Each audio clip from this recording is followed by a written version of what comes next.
And on your thoughts on a stock down 8% on this headline? Yeah, this was a disappointment to be quite honest. We had expected better numbers both from the PC group as well as the data center group. Margins are weak both in 3Q and 4Q.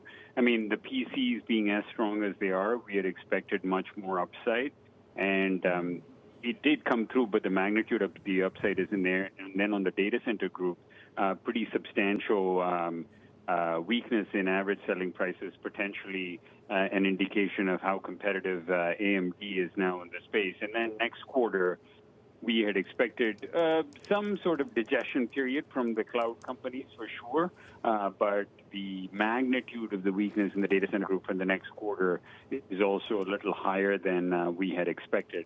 And then, as you mentioned, the buybacks as well. So all in, this is, this was a sort of a low bar quarter from an expectation standpoint, but they certainly did not meet it. AMD got a little pop on after-hours trading on the back of this. And then, what's Intel getting so wrong? What do you need to hear from management? Because in the second quarter, we almost had the CEO coming out in an emergency, sort of trying to describe what was going on at the business, why they had to delay some of their production. Is he going to have to come out and really try and soothe investors' nerves once again, and will it work? Yeah, so that's a fantastic question, and unfortunately, the problem lies within the core of Intel.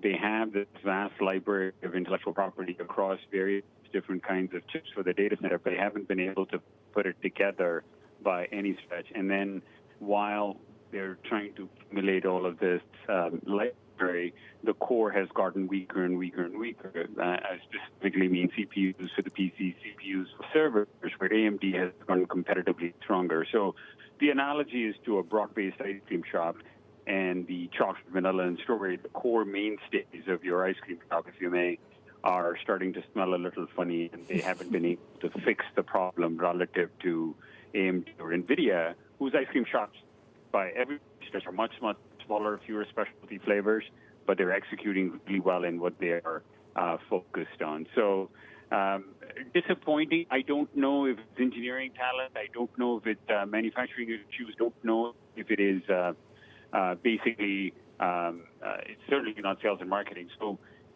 it's unclear whether they have a near-term fix that is going to be good enough, competitively timely enough to stave off AMD. And the answer to that is evident in the data center pricing, where it was off pretty substantially, down 15% year on year, with unit volumes up 4%. That was a little nerve-wracking to me. So this was, by any stretch, they're not out of the woods yet, and they've got a bunch of things that they need to do to fix the problem. Yeah, and while you're speaking here, Anand, there are headlines crossing the wire from an interview with CFO George Davis saying they are committed to using whatever production works best, and that there is right now no update on this process technology roadmap and the progress on that, which seems to be what a lot of investors want. I'm curious as to what this means for Intel's competitors.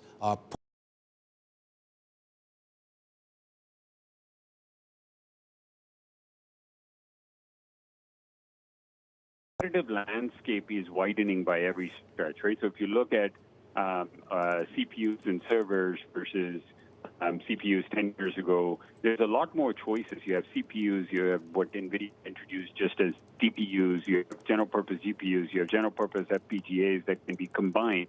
So the broad question is, okay, are CPUs in the core mainstay of computing to the same degree that they were 10 years ago? And the answer to that is no.